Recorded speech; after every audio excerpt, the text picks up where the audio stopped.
നമസ്കാരം. ഇന്ന് വ്യൂവിൽ നമ്മോടൊപ്പമുള്ളത് സംസ്ഥാന ആഭ്യന്തരമന്ത്രി ശ്രീ തിരുവഞ്ചൂർ രാധാകൃഷ്ണൻ.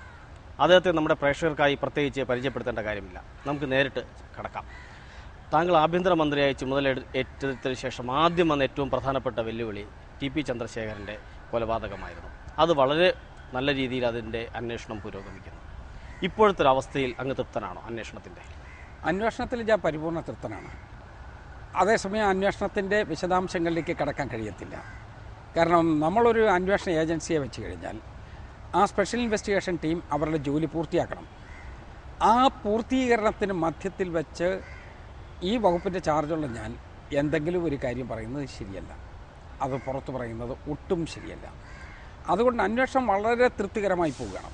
ഇപ്പോൾ ടി പി ചന്ദ്രശേഖരൻ വധത്തെക്കുറിച്ച് അന്വേഷണം നടത്തി വന്നപ്പോൾ ഇപ്പോൾ പൊതുവെ വരുന്ന ആവശ്യം എന്താ? ഇതുമാതിരി പണ്ട് നടന്ന കൊലപാതകങ്ങളെക്കുറിച്ച് കൂടി അന്വേഷണം നടത്തണം എന്നുള്ളതാണ്. ഈ ഗവൺമെൻറ്റിനും സ്പെഷ്യൽ ഇൻവെസ്റ്റിഗേഷൻ ടീമിനും ജനങ്ങൾ കൊടുത്ത ഏറ്റവും വലിയ ഗുഡ് സർട്ടിഫിക്കറ്റായി ഞാനതിനെ കാണുകയാണ്. ഇതിനോടൊപ്പം വന്ന മറ്റു ചില വെളിപ്പെടുത്തൽ താങ്കൾ പറഞ്ഞതുപോലെ ഒരിക്കൽ അവസാനിപ്പിച്ച കേസുകൾ എങ്ങനെ റീഓപ്പൺ ചെയ്യാൻ പറ്റും? അതിന് നിയമപരമായ വശമുണ്ട്. പക്ഷേ ഇത് റീഓപ്പൺ ചെയ്യുന്ന സാഹചര്യം ഉണ്ടാക്കിയത് ഞങ്ങളല്ല, ഗവൺമെൻറ്റും അല്ല, പാർട്ടികളുമല്ല. റീഓപ്പൺ ചെയ്യുന്നതിന് വേണ്ടിയുള്ള സന്ദർഭം ഉണ്ടാക്കിയത് അതിൽ ബന്ധപ്പെട്ട ഒരു വ്യക്തിയുടെ പ്രസംഗമാണ്. ആ പ്രസംഗം വന്നു കഴിഞ്ഞപ്പോൾ ഈ സമൂഹത്തിൽ വലിയ ഭയപ്പാടുണ്ടായി. ദേശീയ തലത്തിൽ വാർത്തകളായി. ദേശീയ അടിസ്ഥാനത്തിൽ പ്രവർത്തിച്ചുകൊണ്ടിരിക്കുന്ന സംഘടനകൾ ഇതിനെക്കുറിച്ച് പ്രതികരിക്കാൻ തുടങ്ങി. ദേശീയ നേതാക്കന്മാർ പോലും ഈ കാര്യത്തെക്കുറിച്ച് വളരെ ശക്തമായ രൂപത്തിൽ അപലപിക്കുന്ന സാഹചര്യമുണ്ടായി. കമ്മ്യൂണിസ്റ്റ് പാർട്ടി ഓഫ് ഇന്ത്യ മാർക്സിസ്റ്റിൻ്റെ അഖിലേന്ത്യാ നേതൃത്വം അവർക്ക് ഇതിനെ ഡിഫെൻഡ് ചെയ്യാൻ പറ്റിയില്ല. അവർ നടപടിയെടുക്കും എന്ന് പറഞ്ഞു. അപ്പോൾ അവർ പോലും നടപടിയെടുക്കുന്ന ഒരു കേസിനെക്കുറിച്ച് സംസ്ഥാനത്തെ ഗവൺമെൻറ് അന്വേഷണമേ നടത്തണ്ട എന്ന് നമുക്ക് തീരുമാനിക്കാൻ കഴിയുമോ? അതുകൊണ്ട് നമ്മൾ ചെയ്തത് എന്താ? ഒരു നല്ല സ്പെഷ്യൽ ഇൻവെസ്റ്റിഗേഷൻ ടീമിനെ ഉണ്ടാക്കി. അവർ ഈ കാര്യത്തിൻ്റെ വിശദാംശങ്ങളിലേക്ക് പോകട്ടെ എന്ന് തീരുമാനിച്ചു. അവർ ആ വിശദാംശങ്ങൾ പരിശോധിച്ചു കൊണ്ടിരിക്കുകയാണ്. ആ പരിശോധന കഴിഞ്ഞതിന് ശേഷം എന്ത് ചെയ്യണം എന്നുള്ളത് നിയമവിദഗ്ധരുമായിട്ട് ഗവൺമെൻറ് ആലോചിക്കും. എന്നിട്ട് മേൽ നടപടിയെടുക്കും. പക്ഷേ ഇക്കാര്യത്തിൽ CPM നേതാക്കൾ ഉയർത്തുന്ന ഒരു ആരോപണം, CPMനെ പ്രതിക്കൂട്ടിലാക്കാൻ തക്കവണ്ണമുള്ള ഒരു ശ്രമം UDFൻ്റെ ഒരു ഇടപെടൽ ഇക്കാര്യത്തിൽ ഉണ്ടാകുന്നു എന്നുള്ളതാണ്. CPMനെ പ്രതിക്കൂട്ടിലാക്കിയത് ആരാ? CPMനെ ഈ ഗവൺമെൻറ് ഒരിക്കലും പ്രതിക്കൂട്ടിലാക്കാനായിട്ട് ആഗ്രഹിച്ചതേയല്ല. പക്ഷേ CPM ചില ആളുകളുടെ പ്രവർത്തനം കൊണ്ട് പോയി പ്രതിക്കൂട്ടിച്ചത് വീണതാണ്. ഇപ്പം മണിയുടെ കേസ്, MM മണിയുടെ കേസിനകത്ത് CPMനെ പ്രതിക്കൂട്ടിലാക്കണമെന്ന് കരുതിക്കൂട്ടി UDFൻ്റെ ആളുകളോ ഗവൺമെൻറ്റിൻ്റെ പ്രതിനിധികളോ എന്തെങ്കിലും ചെയ്തതാണ്? ഒന്നുമല്ലല്ലോ. സാമാന്യ ജനങ്ങൾക്കെല്ലാവർക്കും അറിയാം അങ്ങനെയൊന്നും ഉണ്ടായിട്ടുള്ളതല്ല. ടി പി ചന്ദ്രശേഖരൻ കേസിനകത്തും അന്വേഷണം നടത്തുക മാത്രമല്ല നടത്തിയുള്ളൂ. ഈ അന്വേഷണം തൃപ്തികരമായി പോകണം, നന്നായി നടത്തണം, കുറ്റക്കാരെ പുറത്തു കൊണ്ടുവരണം എന്ന് പറയാത്ത കേരളത്തിൽ പ്രവർത്തിക്കുന്ന ഏതെങ്കിലും ഒരു രാഷ്ട്രീയ കക്ഷിയെങ്കിലും ഉണ്ടോ? അഖിലേന്ത്യാ തലത്തിൽ പ്രവർത്തിക്കുന്ന ഏതെങ്കിലും സംഘടന ഉണ്ടോ? അപ്പോൾ അവരുടെയൊക്കെ പൊതുചിന്ത ഈ കൊലപാതകികളെ പുറത്തു കൊണ്ടുവരണം എന്ന് തന്നെയാണ്. ഗവൺമെൻറ് ചെയ്തത് ഇതിനെക്കുറിച്ച് അന്വേഷണം നടത്തി എന്നുള്ളത് മാത്രമാണ്. അന്വേഷണം നടത്തി മുന്നോട്ട് പോകുമ്പോൾ സ്വാഭാവികമായി ഒരു പാർട്ടിയിൽപ്പെട്ടവരാണ് അറസ്റ്റിൽപ്പെടുന്നത് എങ്കിൽ അത് അന്വേഷണ ഏജൻസിയുടെ കുറ്റമല്ലല്ലോ. അന്വേഷണ ഏജൻസിക്ക് എന്ത് ചെയ്യാൻ പറ്റും? അതുകൊണ്ട് അന്വേഷണ ഏജൻസിയോ ആ ഏജൻസിയെ നിയോഗിച്ച കേരള സംസ്ഥാന ഗവൺമെൻറ്റിനെയോ അന്വേഷണം നടത്തിക്കൊണ്ടിരിക്കുന്ന ആഭ്യന്തര വകുപ്പിനെയോ ഈ കാര്യത്തിൽ ഒരാക്ഷേപവും നടത്തേണ്ട കാര്യമില്ല. മാത്രമല്ല, ജനങ്ങളിതിൽ പൂർണ്ണ തൃപ്തരാണ്. ഞാൻ ഇന്നലെ വടകരയിൽ പോയിരുന്നു. 10,000-കണക്കിന് ആളുകൾ പങ്കെടുത്തൊരു പൊതുയോഗത്തിലാണ് ഞാൻ സംബന്ധിച്ചത്. ജനങ്ങളുടെ വിഷമങ്ങൾ, അവരുടെ പ്രയാസങ്ങൾ, അവരുടെ ഉത്കണ്ഠ, അവരുടെ ആശങ്ക, അവരുടെ കുട്ടികൾക്ക് ഈ സമൂഹത്തിൽ ജീവിക്കണ്ടേ, അതിനെക്കുറിച്ചുള്ള ചിന്ത, അങ്ങനെയുള്ള ചിന്താധാരയുള്ള ആളുകളാണ് അവിടെ കൂടിയത്. അവിടെ കൂടിയതെല്ലാം UDF ആണെന്നോ കോൺഗ്രസ് ആണെന്നോ എനിക്ക് പക്ഷമില്ല. ജനങ്ങളുടെ ഒരു ക്രോസ് സെക്ഷനാണ്. ഈ വികാരം ഉൾക്കൊള്ളുന്ന, ഈ കൊലപാതകത്തെ എതിർക്കുന്ന മുഴുവൻ ജനങ്ങളുടെയും ഒരു ക്രോസ് സെക്ഷൻ. താങ്കൾ TPയുടെ വീട്ടിലും ഇന്നലെ സന്ദർശനം നടത്തിയിരുന്നു, അവരുടെ കുടുംബാംഗങ്ങളുമായി സംസാരിച്ചിരുന്നു. എന്താണ് അവരുടെ ഇക്കാര്യത്തിലുള്ള ഒരു ആശങ്ക? അവർ പാവങ്ങൾ, സാധുക്കൾ, ഇപ്പോൾ അവർക്കുണ്ടായിരുന്ന ഏക തുണ നഷ്ടപ്പെട്ടു പോയി. അതിലുള്ള വിഷമവും ദുഃഖവുമാണ് അവർക്കുള്ളത്. എന്തെങ്കിലും കാരണത്തിലാണ് ആ മരണം നടന്നതെങ്കിൽ അവർക്ക് സഹിക്കാൻ കഴിയുമായിരുന്നു. വളരെ ഊർജ്ജസ്വലമായി പൊതുപ്രവർത്തനം നടത്തുകയും നാട്ടിലെ ജനങ്ങളുടെ മുമ്പിൽ ബ്ലൂ ഐഡ് ബോയിയെ പോലെ നിൽക്കുകയും ചെയ്ത ഒരു ചെറുപ്പക്കാരൻ ക്രൂരമായി വധിക്കപ്പെട്ട് കഴിയുമ്പോൾ ആ വിധവയ്ക്കുണ്ടാകുന്ന വിഷമത്തെക്കുറിച്ച് നമുക്ക് ആലോചിക്കാനുള്ളതല്ലേ ഉള്ളൂ. ഏകമകൻ നന്ദു ആ കുട്ടിയുടെ കണ്ണുനീർ അത് നമുക്ക് മനസ്സിലാക്കാനുള്ളതല്ലേ ഉള്ളൂ. 2 കണ്ണുകൾക്കും കാഴ്ച നഷ്ടപ്പെട്ടു പോയ അമ്മ വിലപിക്കുന്നത് നമുക്ക് ചിന്തിക്കാനുള്ളതല്ലേ ഉള്ളൂ. ഈ പൊതുവികാരം പങ്കിടുന്നതിന് വേണ്ടി മാത്രമാണ് ഞാൻ പോയത്. അവരെന്നോട് കേസിനെ കുറിച്ചൊന്നും ഡിസ്കസ് ചെയ്തില്ല. ഞാനും അവരുമായി കേസിനെ കുറിച്ച് ഒന്നും പറഞ്ഞതേയില്ല. പക്ഷേ അവരുടെ ദുഃഖം എനിക്കറിയാം, അവരുടെ പ്രയാസം എനിക്കറിയാം. അത് കേരളത്തിലെ സമാധാനകാംക്ഷികളായ ആളുകളുടെ പൊതു ദുഃഖമായി ഞാനതിനെ കാണുകയാണ്. ഇപ്പോൾ ഏറ്റവും അവസാനം പുറത്തു വന്ന CPM ഒഞ്ചിയം ലോക്കൽ സെക്രട്ടറിയുടെ ഒരു പഴയ പ്രസംഗം, 2010 ഒരു പ്രസംഗം, അതിൽ അദ്ദേഹം വ്യക്തമായി പറയുന്നുണ്ട്, TPയുടെ തല ഞങ്ങൾ കൊയ്യും, അതിന് കഴിവുള്ളവരാണ് CPM ഇവിടുത്തെ പാർട്ടിക്കാരെന്ന് അദ്ദേഹം പറയുന്നു. ഇതുപോലത്തെ പ്രകോപനപരമായ ഭീഷണി ഉയർത്തുന്ന പ്രസംഗങ്ങൾ പോലീസ് ഇക്കാര്യത്തിൽ പരിശോധന നടത്തുമോ? ഇത്തരം കാര്യങ്ങൾ അന്വേഷിക്കുന്നുണ്ടോ? കുറേ കാര്യങ്ങളെക്കുറിച്ച് ഞങ്ങൾക്ക് റിപ്പോർട്ട്സ് ഉണ്ട്. അതാണ് ഞാൻ പറഞ്ഞത്. ഈ സന്ദർഭത്തിൽ ഞാൻ അതിനെക്കുറിച്ച് കമൻറ്റ് ചെയ്യുന്നത് സന്ദർഭോചിതമായിരിക്കില്ല. അതെല്ലാം വരട്ടെ, ജനങ്ങളും ഇതെല്ലാം കണ്ടുകൊണ്ടിരിക്കല്ലേ. അപ്പോൾ ആരാ കുറ്റക്കാർ, ആരാണ് ഇതിന് പ്രേരണ നൽകിയവർ, ആരൊക്കെയാണ് ഇതിന് പിന്നിൽ പ്രവർത്തിച്ചത്, ഇതൊക്കെ ഈ സമീപകാലത്തുണ്ടാകുന്ന സംഭവങ്ങളുടെയും പുറത്തു വരുന്ന രേഖകളുടെയും എല്ലാം അടിസ്ഥാനത്തിൽ ജനങ്ങൾക്ക് ബോധ്യപ്പെടും. കോടിയേരി ബാലകൃഷ്ണൻ ആഭ്യന്തരമന്ത്രിയായിരുന്നപ്പോൾ അന്ന് TPയെ വധിക്കാൻ സാധ്യതയുണ്ടെന്ന് കൊടുത്ത ഇന്റലിജൻസിൻ്റെ റിപ്പോർട്ട് ഈ അടുത്ത കാലത്ത് പുറത്തു വന്നു. പ്രതിപക്ഷം ഇപ്പോൾ ചോദിക്കുന്നത് എന്തുകൊണ്ട് പിന്നെ UDF സർക്കാർ അധികാരത്തിൽ വന്നിട്ട് അദ്ദേഹത്തിന് വേണ്ടത്ര സംരക്ഷണം നൽകിയില്ല എന്നുള്ളതാണ്. ആ രേഖ നിയമസഭയുടെ മേശപ്പുറത്ത് വെച്ചിട്ടുണ്ട്. അതുകൊണ്ട് ജനങ്ങൾക്കത് പരിശോധിക്കാം. ആ രേഖ നൽകിയത് എങ്ങനെയാണ്, കിട്ടിയത് എവിടെയാണ്, എന്താണ്, അതിൻ്റെ എല്ലാം വിശദാംശങ്ങൾ ആ രേഖയ്ക്കകത്ത് തന്നെയുണ്ട്. അത് സമൂഹത്തിൻ്റെ ഒരു പൊതു സ്വത്തായി നിൽക്കുകയാണ്, നിയമസഭയുടെ സ്വത്താണ്. ഇവിടെ TP ചന്ദ്രശേഖരന് പിന്നീട് എന്തുകൊണ്ട് പ്രൊട്ടക്ഷൻ കൊടുത്തില്ല എന്നുള്ള ചോദ്യമാണ്. ആദ്യം പ്രൊട്ടക്ഷൻ കൊടുക്കാൻ കഴിയാത്ത ആളുകളെ പിന്നീട് ഈ ചോദ്യം ചോദിച്ചുകൊണ്ടിരിക്കുന്നത്. എന്നാലും ഞാനതൊരു വാദത്തിന് വേണ്ടി ഞാൻ മറുതർക്കം ഉന്നയിക്കുന്നില്ല. TP ചന്ദ്രശേഖരൻ തന്നെ പറഞ്ഞത് എനിക്ക് പ്രൊട്ടക്ഷൻ വേണ്ട. അതിന് അദ്ദേഹം പറഞ്ഞ അദ്ദേഹത്തെ അറ്റാക്ക് ചെയ്യില്ല എന്നല്ല, എന്നെ കൊല്ലാൻ തീരുമാനിച്ചു കഴിഞ്ഞാൽ അവർ അത് ചെയ്തിരിക്കും. അതുകൊണ്ട് എത്ര പ്രൊട്ടക്ഷൻ കിട്ടിയാലും ശരി എനിക്കതിനെ റെസിസ്റ്റ് ചെയ്യാൻ കഴിയില്ല എന്നാണ് അദ്ദേഹം പറഞ്ഞത്. അത് പറയുന്നതിന് അദ്ദേഹം ഒരു ഉദാഹരണം കൂടി പറയുന്നുണ്ട്. ജയകൃഷ്ണ മാസ്റ്റർ വധം, നല്ല പ്രൊട്ടക്ഷൻ ഉണ്ടായിരുന്നത്, പക്ഷേ ആ പ്രൊട്ടക്ഷനെല്ലാം അതിലംഘിച്ചുകൊണ്ടല്ലേ കുട്ടികളുടെ മുമ്പിൽ വെച്ച വധം നടന്നത്. അപ്പോൾ ആ പശ്ചാത്തലം കൂടി ഓർത്തിട്ടായിരിക്കാം അദ്ദേഹം ഇങ്ങനൊരു നിഗമനത്തിലെത്തിയത്. അദ്ദേഹത്തിൻ്റെ വിധവ രമയോട് ഈ കാര്യം പറഞ്ഞതായി പുറത്തു ഇപ്പോൾ വന്നിട്ടുണ്ട്. അദ്ദേഹത്തിൻ്റെ മകൻ നന്ദുവുമായി ഈ വികാരം പങ്കുവെച്ചതായി പുറത്തു വന്നിട്ടുണ്ട്. അപ്പോൾ ഇതൊരു പുതിയ വാർത്തയല്ല. അദ്ദേഹം തന്നെ പറഞ്ഞു, എനിക്ക് പ്രൊട്ടക്ഷൻ വേണ്ട കാര്യമില്ല, അതുകൊണ്ട് ഞാൻ പ്രൊട്ടക്ഷൻ സ്വീകരിക്കുന്നില്ല എന്ന് പറഞ്ഞു. അതിന് വേറൊരു കാര്യം കൂടി ആലോചിച്ചോളൂ. TP ചന്ദ്രശേഖരൻ്റെ കയ്യിൽ നിന്ന് സെൽഫ് ഡിഫെൻസിന് വേണ്ടി ഒരായുധം പോലും കണ്ടില്ലല്ലോ. ഈ വധത്തിന് ശേഷം TP ചന്ദ്രശേഖരൻ്റെ ശരീരത്തിൽ നിന്ന് ഒരായുധം പോലും, സാധാരണഗതിയിൽ സെൽഫ് ഡിഫെൻസിന് വേണ്ടി ഇതിരിക്കട്ടെ എന്നൊരായുധം കരുതി പോകുന്ന ആളുകളെ ധാരാളം നമുക്ക് രാഷ്ട്രീയത്തിൽ കാണാൻ കഴിയില്ലേ? ഒരായുധം പോലും കണ്ടില്ലല്ലോ. എന്തുകൊണ്ടാണ്? TP ചന്ദ്രശേഖരൻ ആ കാര്യത്തിൽ ഒരു മാതൃക രാഷ്ട്രീയ നേതാവായി നിന്നു എന്നാണ് ഞാൻ മനസ്സിലാക്കുന്നത്. ഈ TP ചന്ദ്രശേഖരൻ വധവുമായി അന്വേഷിച്ച് പോകുമ്പോഴാണ് കുറേ പോലീസുകാരെ സസ്പെൻഡ് ചെയ്യേണ്ടി വന്നത്. കുഞ്ചനത്തിൽ ഉൾപ്പെടെയുള്ള പ്രതികളെ പിടിക്കുന്ന കാര്യത്തിൽ ഈ സ്പെഷ്യൽ ഇൻവെസ്റ്റിഗേഷൻ ടീമിന് വിഘാതമായി നിന്നത് ഇതിനകത്തുനിന്നുള്ള വിവരങ്ങൾ തന്നെ ചോർത്തി കൊടുക്കുന്ന ചില പോലീസുകാരായിരുന്നു. നടപടി എടുത്തുവെങ്കിലും പോലീസിനകത്തുള്ള ഈ രാഷ്ട്രീയവൽക്കരണത്തിൽ എങ്ങനെയാണ് ആഭ്യന്തരമന്ത്രി കാണുന്നത്? ഞങ്ങൾ പോലീസിലെ രാഷ്ട്രീയവൽക്കരണത്തിൽ ഒരിക്കലും യോജിക്കില്ല. രാഷ്ട്രീയ അഭിപ്രായമുള്ള ആളുകൾ പോലീസിലുണ്ടാകാം, പക്ഷേ അത് പോലീസിനെ അതിനുവേണ്ടി വിനിയോഗിക്കുന്ന ഒരു നടപടിയിലേക്ക് പോകാൻ കഴിയില്ല. അതുകൊണ്ട് പൊളിറ്റിക്കലൈസേഷന് വേണ്ടി പോലീസിനെ ഒരു ഉപാധിയാക്കും എന്ന് ഞാൻ കണക്കാക്കുന്നില്ല. അതിനൊട്ട് സമ്മതിക്കുന്ന പ്രശ്നവുമില്ല. പക്ഷേ ഇത്തരത്തിൽ വിവരങ്ങൾ ചോർത്തി കൊടുക്കുന്ന പോലീസുകാർക്കെതിരെയുള്ള നടപടി, അതൊക്കെ ഓരോ കേസുകളും നമുക്ക് മെറിറ്റ് അനുസരിച്ച് പരിശോധിക്കണം. എന്തൊക്കെയാണ് ചോർന്നത്, ഏതൊക്കെയാണ്, അതിൻ്റെ സാഹചര്യങ്ങൾ എന്താ, ആരാ അതിൻ്റെ പ്രധാനപ്പെട്ട പ്രതി, അതൊക്കെ ഒരു ഇൻഡിവിജ്വൽ കേസായി പരിശോധിക്കേണ്ട കാര്യമാണ്. അതിനോടൊപ്പം ഉയർന്നു വരുന്ന മറ്റു ചില ചോദ്യങ്ങളുണ്ട്.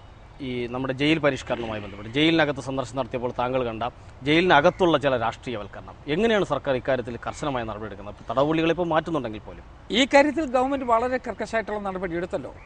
കാരണം നമ്മൾ അവിടെ ഉള്ള ജയിലിനകത്ത് കണ്ട അരുതാത്ത എല്ലാ പടങ്ങളും എടുത്തു മാറ്റി. അത് വ്യക്തിപരമായി ആരോടും വിരോധം ഉണ്ടായിട്ടല്ല. കാരണം ജയിലിനകത്തത് വേണ്ട. ജയിലിനകത്ത് അവിടെ ദൈവങ്ങളുടെ പടം കണ്ടു. ഞങ്ങൾ എന്ത് ചെയ്തു? ഞങ്ങൾ ക്ഷേത്രത്തിൽ കൊടുത്തു, പള്ളിയിൽ കൊടുത്തു, അതോടൊപ്പം മോസ്കിൽ കൊടുത്തു. അവിടെ വെക്കാൻ പ്രാപ്തമായിട്ടുള്ള ചിത്രങ്ങളും ആലേഖനങ്ങളും അവിടെ തന്നെ ഇരിക്കട്ടെ എന്ന് പറഞ്ഞു. അത് ജയിലിനകത്തുള്ള ആളുകൾക്ക് പൊതുവായി ചെല്ലാൻ കഴിയുന്ന അവരുടെ പൊതുവായ ആരാധനാലയങ്ങൾ അവിടെ കൊടുത്തു. അതിനുശേഷം ചില ആളുകൾ പറഞ്ഞു ഇത് ചിത്രം വരയ്ക്കുകയാണ്, അവരുടെ ചിത്രാവിഷ്കരണത്തിന് വേണ്ടിയുള്ളതാണ്. അതും സമ്മതിച്ചു. അത് ഞങ്ങൾ പറഞ്ഞു ചിത്രം വരയ്ക്കുന്നതിന് വേണ്ടി ഇവർക്കെല്ലാം കടലാസ് കൊടുക്കാം, അതിലവർ ചിത്രം വരച്ചു കൊള്ളട്ടെ, എന്നിട്ട് ആ ചിത്രം സൂപ്രണ്ടിൻ്റെ കയ്യിൽ കൊടുക്കട്ടെ. ഏറ്റവും നല്ല ചിത്രത്തിന് മാർക്കിടണോ അത് മാർക്കിട്ട് അവർക്ക് വേണമെങ്കിൽ ഒരു സമ്മാനവും കൊടുക്കാം, അതൊന്നും കുഴപ്പമില്ല. പക്ഷെ ജയിലിലെ മൊത്തമായുള്ള ഡിസിപ്ലിൻ തകർക്കാൻ വേണ്ടി ഇത് വിനിയോഗിക്കാൻ കഴിയില്ല. അതോടൊപ്പം തന്നെ വേറൊരു കാര്യം കൂടി ചെയ്തു. ഇവിടെ ജയിലിൻ്റെ സോണ് ഒന്ന് ചേഞ്ച് ചെയ്തിടുന്നതിന് വേണ്ടി തീരുമാനിച്ചു. അത് ഇന്നലെയും മിനിയാന്നുമായി അതൊക്കെ നടന്നു തീർന്നിട്ടുണ്ട്. അതൊക്കെ സാവകാശം അങ്ങ് നടന്നു പോയിക്കോട്ടെ. പക്ഷേ ഇതുവരെ ജയിലിനകത്ത് പാർട്ടി ഗ്രാമങ്ങൾ പോലെ തന്നെ പാർട്ടി വാർഡുകൾ പോലെ ജയിലിനകത്ത് ഈ സംവിധാനം ഉണ്ടാക്കിയതിൻ്റെ പിന്നിൽ ആരായിരിക്കും? ജയിലിനകത്ത് ചില പരിഷ്കാരം വേണം. ജയിലിനകത്ത് ഇപ്പോൾ ഇവിടെ ജീവപര്യന്ത കഠിന തടവുകാരായി കിടക്കുന്ന കുറേയധികം പ്രതികളുണ്ട് എന്നിരിക്കട്ടെ.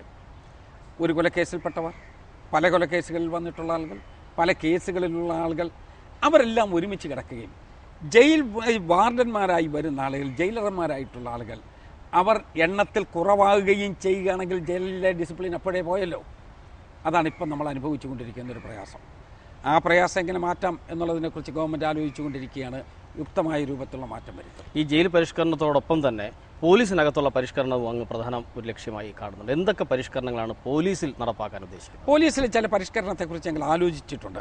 ഒന്നും ഞാനൊരു ലാസ്റ്റ് വാക്കിപ്പോൾ പറയാനായിട്ട് ആഗ്രഹിക്കുന്നില്ല. അതെല്ലാം ഞങ്ങളുടെ ചർച്ചയിലിരിക്കുകയാണ്.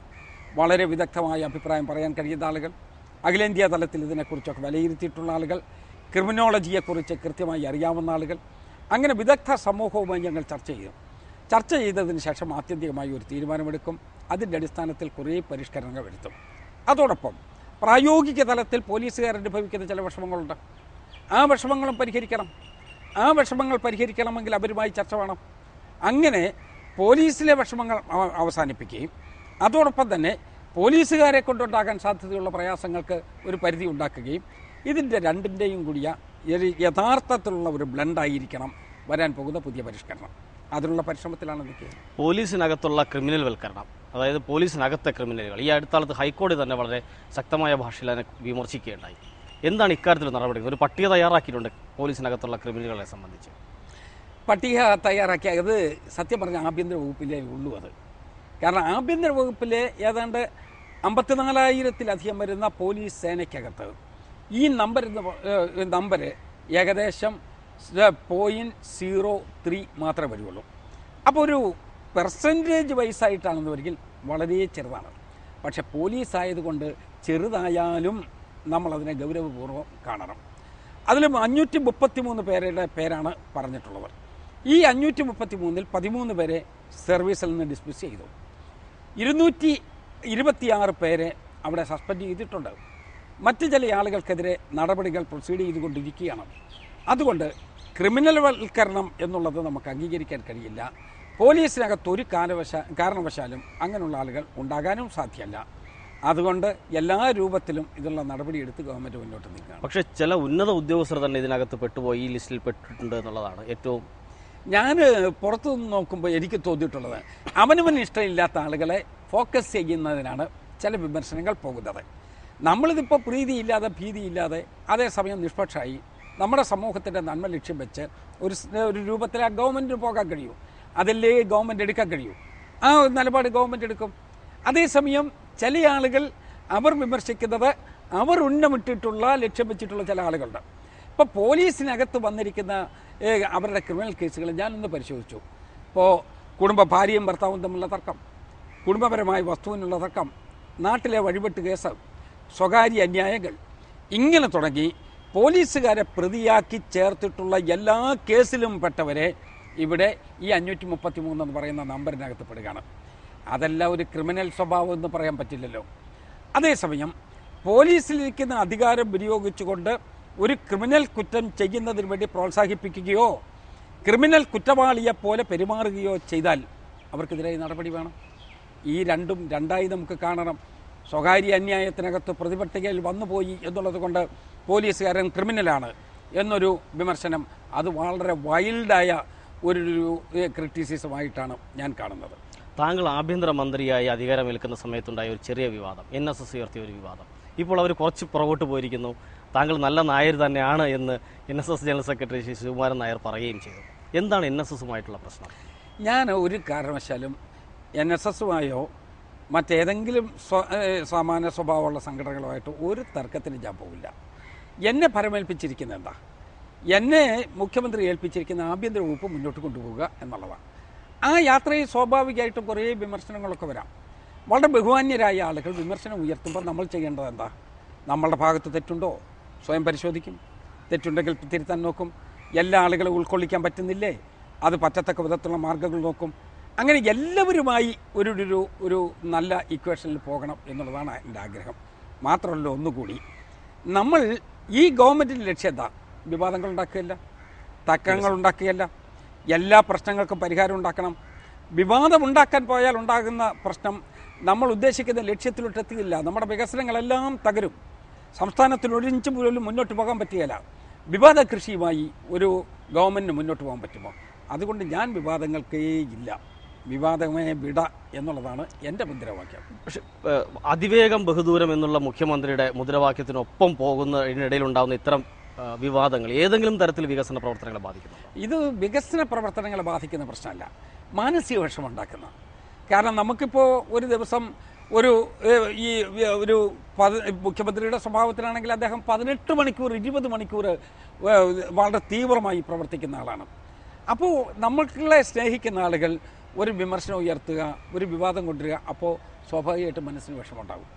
അപ്പോൾ അത്രയും നമുക്ക് കാര്യങ്ങൾ ചെയ്തു പോകാനുള്ള ഉത്സാഹത്തെ അത് ഒന്ന് ബാധിക്കും എന്നുള്ളതല്ലാതെ വികസന പ്രവർത്തനത്തെ ഒന്നും കാര്യമായി ബാധിക്കില്ല. മുഖ്യമന്ത്രി ഇപ്പോൾ കൂടുതലുള്ള മന്ത്രിമാരെ കൊണ്ട് ഒരുപാട് ജോലി ചെയ്യിക്കുന്നുണ്ട് എന്ന് തോന്നുന്നുണ്ടോ? അത് നല്ലതല്ലേ? അതാ ടീം ക്യാപ്റ്റൻ. മുഖ്യമന്ത്രി നല്ല ടീം ക്യാപ്റ്റനാണ്. നമ്മളൊരു ഫുട്ബോൾ ഗ്രൗണ്ടിൽ ഇറങ്ങുകയാണ്. ആ ഫുട്ബോൾ ഗ്രൗണ്ടിൽ ഉള്ള മുഴുവൻ പ്ലേയേഴ്സും ഒരുമിച്ച് കളിക്കണ്ടേ? അതിൽ ഏതെങ്കിലും ഒരാൾ പുറകോട്ട് പോയാൽ തീർന്നില്ലേ? അപ്പോൾ മുഖ്യമന്ത്രി ഈ കാര്യത്തിൽ ടീം ക്യാപ്റ്റൻ എന്ന നിലയിൽ 100% മാതൃകയോടുകൂടി പോവുകയാണ്. ഞങ്ങളും അദ്ദേഹത്തോടൊപ്പം ഓടാൻ ശ്രമിച്ചുകൊണ്ടിരിക്കുകയാണ്.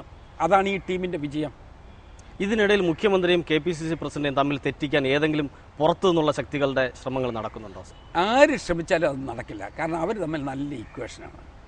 താങ്കൾ നിരവധി വകുപ്പുകൾ കൈകാര്യം ചെയ്തു. ജലസേചനം കൈകാര്യം ചെയ്തു, ഇടക്കാലത്ത് ആരോഗ്യം കൈകാര്യം ചെയ്തു, വൈദ്യുതി കൈകാര്യം ചെയ്തു, ഈ മന്ത്രിസഭയുടെ തുടക്കത്തിൽ റവന്യൂ കൈകാര്യം ചെയ്തു, ഇപ്പോൾ ആഭ്യന്തരമാണ് കൈകാര്യം ചെയ്യുന്നത്. ഏത് വകുപ്പാണ് ഏറ്റവും കൂടുതൽ വെല്ലുവിളി നടന്നത്? എന്നെ മുഖ്യമന്ത്രി ഏൽപ്പിച്ച ജോലിയൊക്കെ ഞാൻ ചെയ്തു. ഞാനൊരു ഒരു ഒരു വിനീതനായ പൊതുപ്രവർത്തകൻ എന്നുള്ള നിലയിൽ എനിക്ക് ചെയ്യാനുള്ള ഉത്തരവാദിത്വം നിറവേറ്റി ഞാൻ മുന്നോട്ട് പോകും. പിന്നെ ഒരു മെൻ്റൽ സാറ്റിസ്ഫാക്ഷൻ, ആ മെൻ്റൽ സാറ്റിസ്ഫാക്ഷൻ ഉണ്ടാകേണ്ടത് എപ്പോഴാണ്? നമ്മളെ ഏൽപ്പിച്ച ജോലി തൃപ്തികരമായി ചെയ്തല്ലോ എന്ന് കരുതുമ്പോൾ സ്വാഭാവികമായും നമുക്കൊരു മെൻ്റൽ സാറ്റിസ്ഫാക്ഷൻ ഉണ്ടാകും.